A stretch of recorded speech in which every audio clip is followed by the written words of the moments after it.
এখনো পর্যন্ত রাজ্য সরকার ১,৫৬,২১৫ প্রার্থী নিয়োগ করা হয়েছে।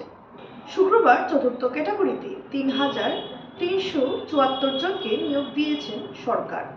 আজ আসাম সরকার এডিআরইর তৃতীয় শ্রেণীর জন্য নিয়োগপত্র জারি করেছে। গুয়াহাটির সুরসজাই স্টেডিয়ামে নিয়োগপত্র হস্তান্তর করা হয়। শনিবার ৬,৩৪৭ জন প্রার্থীকে নিয়োগপত্র দেওয়া হয়েছে। নিয়োগপত্র বিতরণ অনুষ্ঠানে প্রধান অতিথি হিসেবে উপস্থিত ছিলেন মুখ্যমন্ত্রী হিমন্ত বিশ্ব শর্মা।